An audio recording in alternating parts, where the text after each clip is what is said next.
जादुई 3 रास्ते का जादू। रामपुर गांव में मिस्टी अपनी दादी के साथ रहती थी।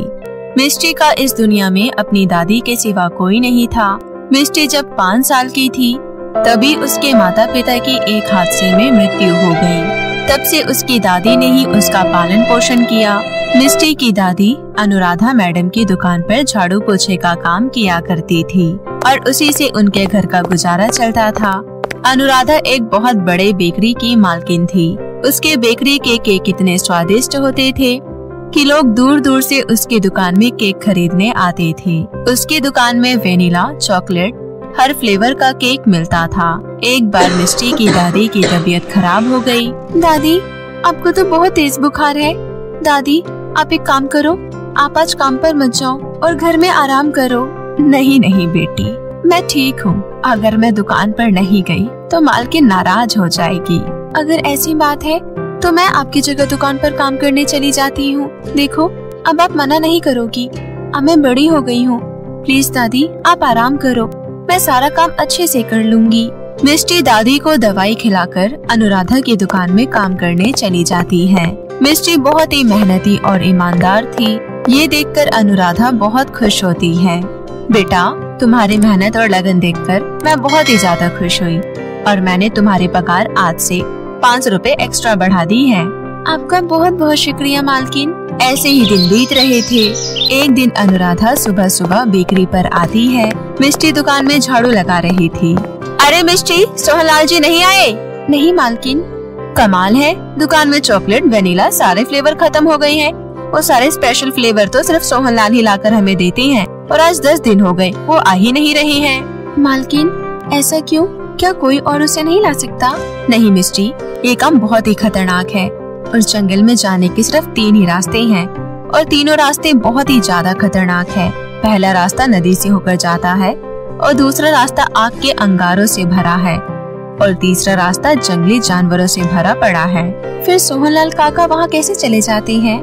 अरे बुद्धू, वो समुद्री व्यापारी हैं और इन सब कामों में उनका सालों का तजुर्बा है और वो पहले रास्ते यानी कि नदी पार करके वहाँ जाते हैं। अच्छा चलो, अब मैं जा रही हूँ। सोहनलाल जी आए तो मुझे बुला लेना। ठीक है मालकिन। अनुराधा के जाने के बाद मिस्टी दुकान के बाकी के कामों में लग जाती है। थोड़ी देर बाद सोहनलाल आता है। मिस्टी जल्दी से जाकर अनुराधा मैडम को बुला लाती है।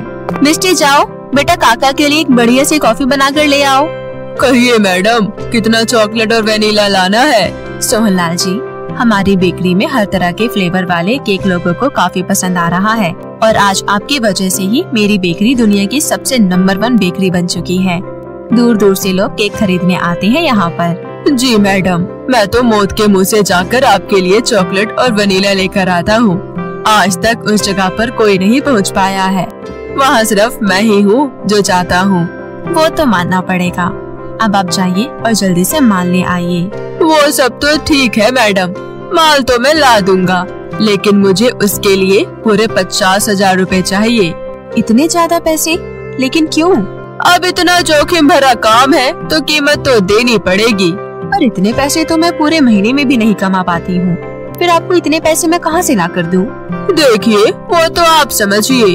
अगर मैं आपको इतने पैसे दे दूंगी फिर तो मैं जल्द ही कंगाल हो जाऊंगी। मैं आपको इतने ज्यादा पैसे नहीं दे सकती। आपको ज्यादा ही पैसे मांग रहे हैं। ठीक है, फिर मैं चलता हूँ। मिस्टी भी वही खड़ी उनकी बातें सुन रही थी। मालकिन, क्या मैं वहाँ पर जाकर आपके लिए माल ला सकती हूँ? ये बच्चों का काम नहीं है। तुम जाकर मेरे लिए 1 कप चाय बना कर ले आओ। मेरे सर में बहुत तेज दर्द हो रहा है। अब हम केक कैसे बनाएंगे? अगर केक के फ्लेवर ही नहीं होंगे तो धीरे धीरे केक बिकना ही बंद हो जाएगा। हे भगवान, ऐसे तो हमारा पूरा धंधा ही चौपट हो जाएगा। अनुराधा बहुत ही ज्यादा दुखी हो जाती है। अपनी मालकिन को इतना उदास देखकर मिस्टी को बहुत ही दुख होता है। अगर ये बेकरी बंद हो गई फिर हमारा क्या होगा? हम तो रोड पर आ जाएंगे। नहीं नहीं, मैंने मालकिन का नमक खाया है।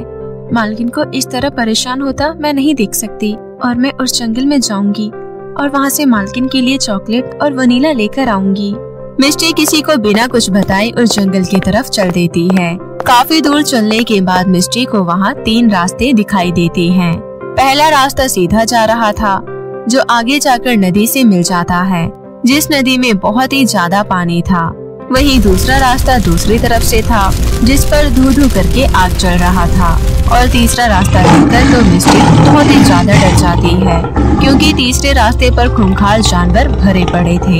हे भगवान, ये सारे रास्ते तो सच में बहुत ही ज्यादा खतरनाक है। अब मैं इन रास्तों से कैसे जाऊंगी? लेकिन मुझे किसी तरह वहाँ जाना ही होगा। मैं अपनी मालकिन की ये हालत नहीं देख सकती।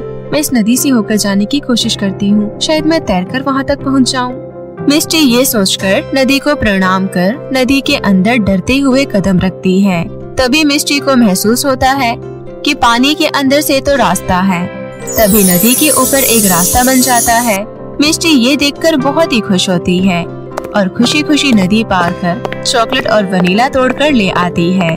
जब वो वापस आती है तो नदी में से एक आवाज आती है, जादुई नदी में तुम्हारा स्वागत है मिस्टी। मिस्टी, तुम कल फिर आओगी ना? कौन है यहाँ? मिस्टी, डरो नहीं, मैं जादुई रास्ता हूँ और मैंने ही तुम्हारी मदद की है। अब तुम रोज यहाँ आ जा सकती हो। आपका बहुत बहुत धन्यवाद जादुई रास्ता, मैं अब हर रोज यहाँ आया करूँगी। मिस्टी खुशी खुशी वहाँ से दुकान की तरफ चल देती है। इधर मिस्टी के दुकान में ना होने की वजह से अनुराधा बहुत ही ज्यादा गुस्से में थी और वो गुस्से से मिस्टी के आने का इंतजार करने लगती है। तभी उसकी नजर मुस्कुराते हुए मिस्टी पर गई। मिस्टी को मुस्कुराता देख अनुराधा का गुस्सा 7वें आसमान पर चला गया और उसने मिस्टी को जोरदार चांटा जड़ दिया। तुम्हारी हिम्मत कैसी हुई बेकरी को छोड़कर बाहर जाने की? कहाँ थे इतनी देर से? मालकिन, मैं आपके लिए चॉकलेट और वनीला लेने जंगल में गई थी। ये देखकर अनुराधा की आंखों से आंसू टपकने लगे। उसने मिस्टी को झट से अपने गले से लगा लिया। मुझे माफ कर दो मिस्टी, तुम हमारे लिए मौत के मुंह में चली गई और एक मैं हूँ जो तेरा जरा सा दुकान छोड़कर चले जाने पर मैंने तुम्हें मारा। अनुराधा की कोई बेटी नहीं थी। अनुराधा उस दिन से मिस्टी को अपनी बेटी समझने लगी। अनुराधा का बेकरी फिर से पहले की तरह चलने लगा। जब ये बात सोहनलाल को पता चला कि उसके बिना भी अनुराधा का काम अच्छे से चल रहा है, तो वो उसका पता लगाने के लिए मिस्टी पर नजर रखने लगा। और एक दिन सोहनलाल ने मिस्टी को जादुई रास्ते पर जाते वक्त रोक लिया। अरे बेटी रुको, बेटी ये क्या कर रही हो? तुम इस नदी में डूबकर मर जाओगी, वहाँ मत जाओ। नहीं काका, मैं इसमें नहीं डूबूंगी। ये नदी तो जादुई है और इसमें जादुई रास्ता है। ये सुनकर सोहनलाल और ज्यादा गुस्सा हो गया। लगता है ये ऐसे नहीं मानेगी। सोहनलाल मिस्टी को एक पेड़ से बांध देता है। अपने आप को समझती क्या है?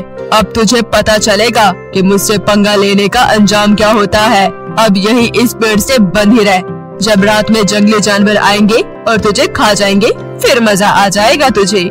इतना बोलकर सोहनलाल उस नदी के अंदर चला जाता है। मुझे तो पता ही नहीं था कि जादुई नदी में रास्ता भी है। इतना बोलकर सोहनलाल ने जैसे ही नदी में पैर रखा, वो डूबने लगा। लालची इंसान, हम सिर्फ सच्चे और नेक दिल लोगों की ही सहायता करते हैं, तो जैसे नीच और पापी लोगों की नहीं। जो हमारे साथ चालाकी करता है, हम उसका यही हाल करते हैं। और नदी सोहनलाल को पानी में डुबा देती है। आओ मिस्टी, और जाओ जाकर चॉकलेट और वनीला ले आओ और साथ में ये 2 सोने के मटके भी ले जाओ। मिस्टी खुशी खुशी नदी का धन्यवाद कर दोनों सोने के मटके अपने साथ ले आती है और अनुराधा के साथ मिलकर खुद की भी एक बहुत बड़ी केक की बेकरी खोलती है और खुशी खुशी अपनी दादी के साथ रहने लगती है। तो मेरे प्यारे दोस्तों, कैसी लगी आपको मेरी ये कहानी? मुझे कमेंट करके जरूर बताएं और इसे अपने दोस्तों के साथ भी शेयर करें। और हाँ दोस्तों, अगर आपने अब तक मेरे चैनल को सब्सक्राइब नहीं किया है तो जल्दी से नीचे लाल बटन दबाकर अभी कर ले। तो मिलती हूँ आपसे फिर किसी नई कहानी के साथ। तब तक के लिए आप अपना ध्यान रखें। बाय बाय दोस्तों।